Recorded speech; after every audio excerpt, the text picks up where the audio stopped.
Hello everyone, मैं ब्रजेश कुमार अपने YouTube channel GK by Brajesh पे आपका स्वागत करता हूं। दोस्तों कि जैसा कि आपको पता चल रहा है कि भारत के अगले सीजीआई बने हैं, ये कौन हैं, इससे पहले इनकी क्या प्रशासनिक पृष्ठभूमि रही है, इनसे पहले भारत के कौन से चीफ जस्टिस रहे हैं, तो सभी चीजों को डिस्कस करेंगे वन बाय वन।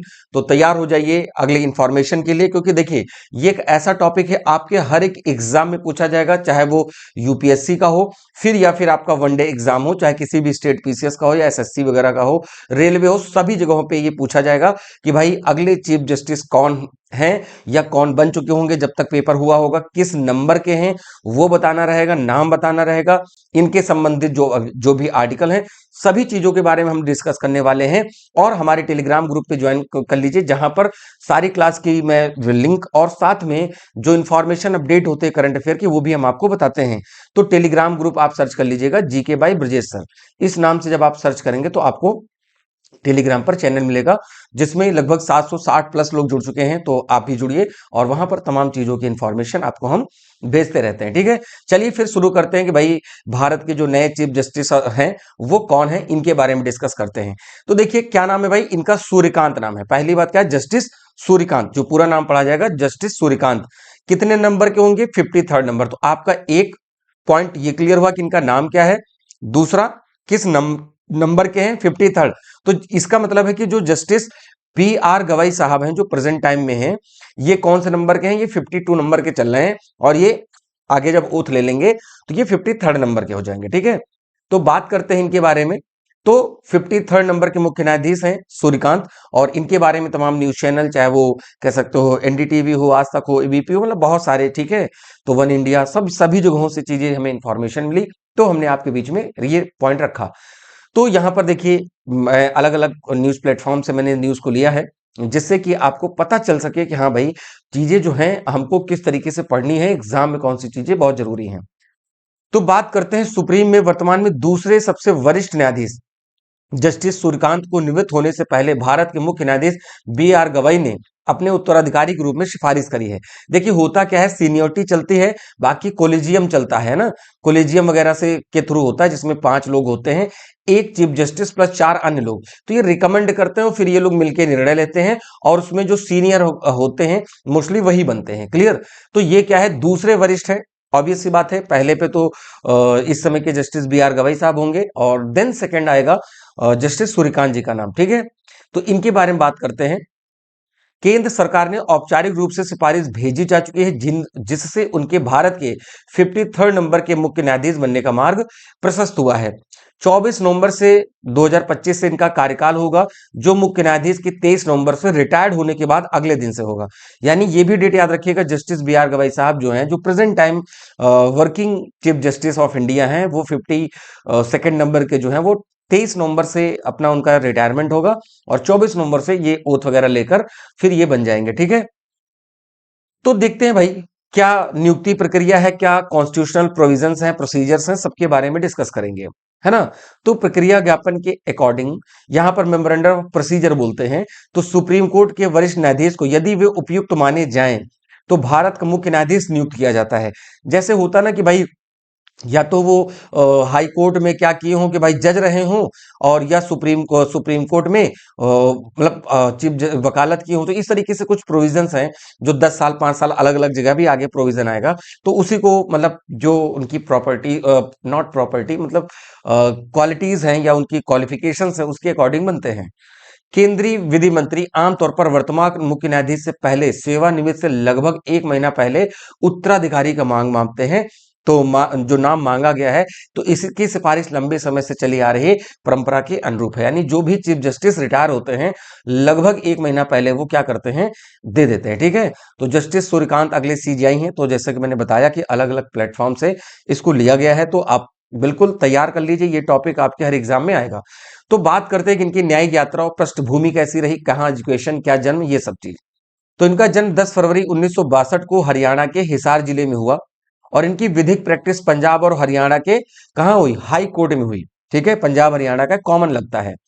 2001 में न्यायाधीश बनाया गया, और बाद में हिमाचल प्रदेश के उच्च न्यायालय के मुख्य न्यायाधीश, यानी कह सकते हो chief justice of high court बने ये, कहाँ के, हिमाचल प्रदेश के। 24 मई 2019 को सुप्रीम कोर्ट का न्यायाधीश नियुक्त किया गया है। यानी 2019 से ये सुप्रीम कोर्ट में एज अ जज काम कर रहे हैं।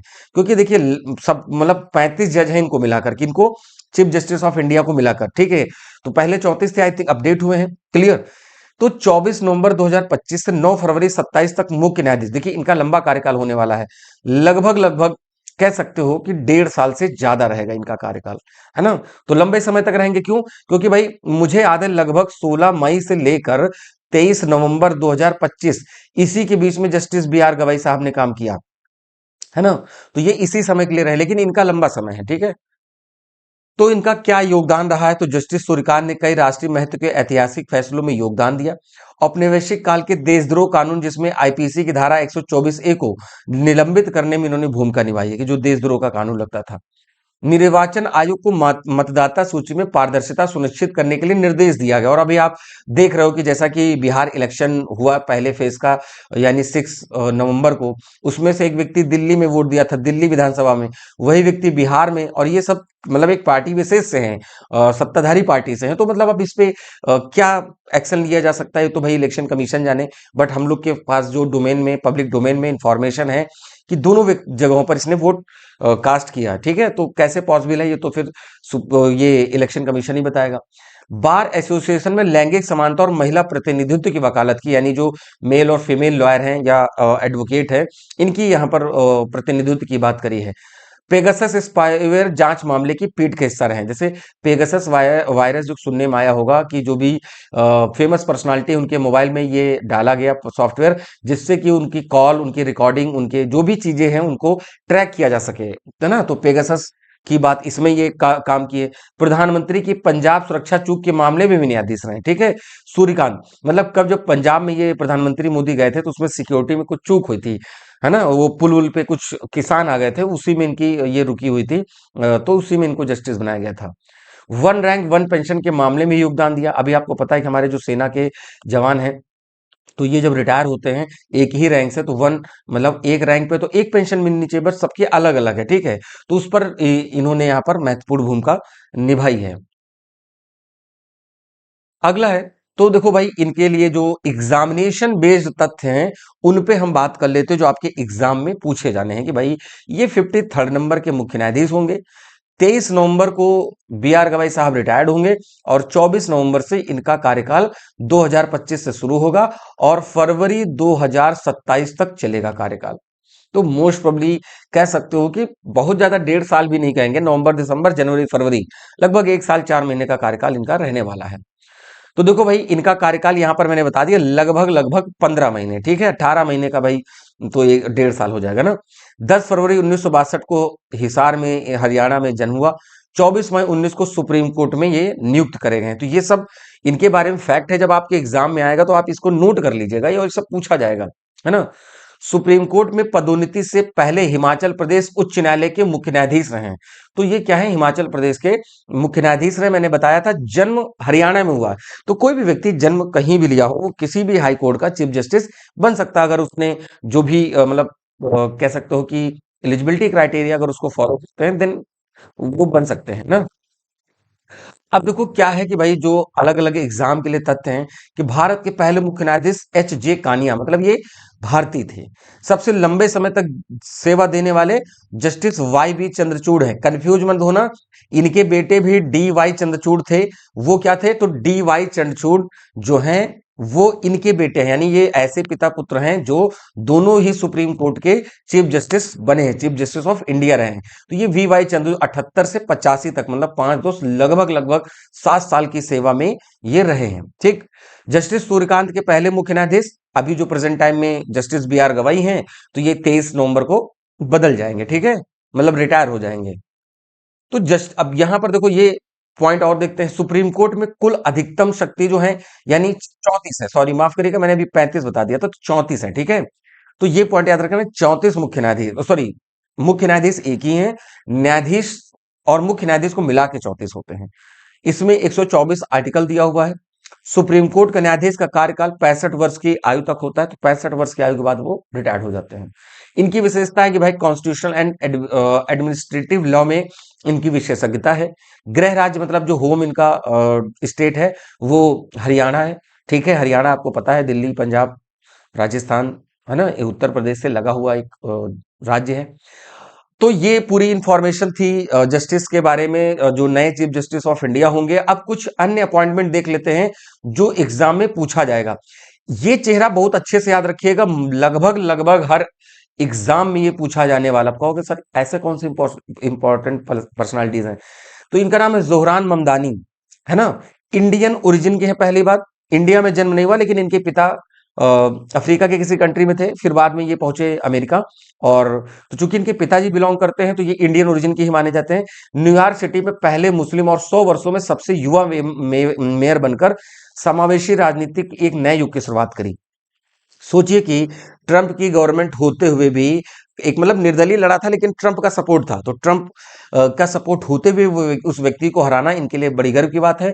हाँ, हालांकि ये इंडियन ओरिजिन के जरूर है, पर पीएम मोदी के ये अगेंस्ट रहते हैं, लेकिन इनका जीतना बहुत बड़ा हिस्टोरिक बन गया। जैसे इंडिया में मान लो दिल्ली है, तो यार दिल्ली के बाद कोई मेजर सिटी जो आती है, जो थोड़ा ज्यादा रोल निभाती है, कह सकते हो कि मुंबई हो गया, लखनऊ हो गया, क्योंकि राजनीति यहाँ से बहुत मतलब एक कह सकते हो कि एक ऐसी सिटी जिससे कि बहुत योगदान रहता है देश की पॉलिटिक्स में, वैसे वहां पर न्यूयॉर्क है। तो जोहरान मुमदानी का नाम याद रखिएगा। क्लियर। 1990 के बैच के आईडीएएस, है ना, अधिकारी श्री विश्वजीत सहाय ने रक्षा लेखा महानियंत्रक का कार्यभार संभाला है, controller general of defence account. Clear. तो ये अच्छे से याद रखिएगा, जो भी अदर अपॉइंटमेंट है उन पे हम डिस्कस करे दे रहे हैं।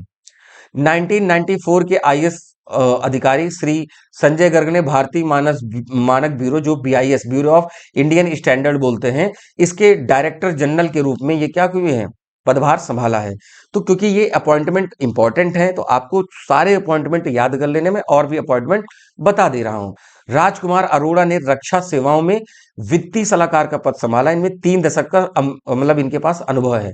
यानी जो डिफेंस सर्विसेज हैं, उनमें क्या है कि फाइनेंशियल एडवाइजर हैं, है ना, कि कहाँ कैसे खर्चा करना है सैनिकों की, कह सकते हो, मतलब वो तो गवर्नमेंट से डिसाइड होता है, बट उनकी रिपोर्ट बना के देंगे ना कि क्या खर्चे होते हैं सेना में, क्या कितना वेजेस मिलना चाहिए, सब तमाम तरह की चीजों पर, कितना किस डिपार्टमेंट के लिए खर्चा, सब चीजों पे ये सलाहकार हैं। ठीक है। तो ये रही आज की क्लास। तो भाई वीडियो को लाइक करें, शेयर करें और सब्सक्राइब करें, बताएं कि चीजें कैसी लगी। और अभी वीडियो देखो तक कभी मुझे टाइम मिलता है तो मैं लाइव आ जाता हूँ, या अपलोडेड फॉर्म में होगा, तो भाई लगातार देखते रहिए। और हमारे टेलीग्राम ग्रुप से जुड़िए, जीके बाई ब्रजेश सर, जहां पर आपको पीडीएफ मिलती है, जहां पर आपको तमाम करंट अफेयर की चीजें मैं अपडेट करके देता हूं, और जो भी चीजें होती हैं वहां पर आपको मिलती रहेंगी। हर क्लास की नोटिफिकेशन को मैं वहीं शेयर करता हूं। लिंक में डिस्क्रिप्शन में जाइएगा, वहां एक लिंक मिलेगी व्हाट्सएप की, वहां पर भी जुड़ जाइए, वहां पर भी मैं चीजें शेयर करता हूं।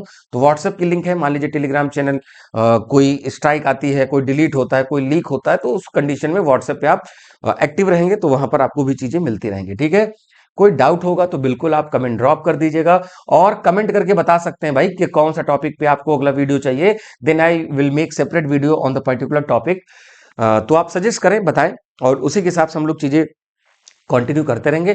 बाकी जीके जीएस की क्लास में चला रहा हूं, किसके लिए, जो यूपीएसआई का एग्जाम देंगे अभी, और एसएससी, कह सकते हो सीजीएल मेंस वाले बच्चे, और इवन एसएससी का भाई आप कोई भी एग्जाम दो, जीके जीके ही रहेगा। क्यों, मैं बताता हूं। जैसे मान लो पॉलिटी का क्वेश्चन अभी मैंने डिस्कस किया है भाई कि ये 53rd नंबर के, अब मैंने वहां पर क्वेश्चन आया, तो ऑब्वियस सी बात है यार, किसी भी एग्जाम में पूछा जाएगा। अब मैं कह रहा हूं पार्लियामेंट आर्टिकल 79 में है, तो भैया क्या यूपीएसआई, क्या लेखपाल, क्या यूपीएससी, सब में वो रहेंगे भाई, है ना, आर्टिकल 79 में सांसद रहेगी। तो इस तरीके से वहां जब अपडेट कर रहे हैं, तो आप लोग भी जुड़ें और लगातार वीडियो देखें, दोस्तों में शेयर करें। कोई डाउट होगा, कमेंट होगा, आप बिल्कुल ड्रॉप करें, मैं उस पर आपका रिप्लाई करूंगा। ठीक है। चलिए फिर मिलते हैं अपने नए वीडियो में, तब तक के लिए नमस्कार, थैंक यू, जय हिंद दोस्तों।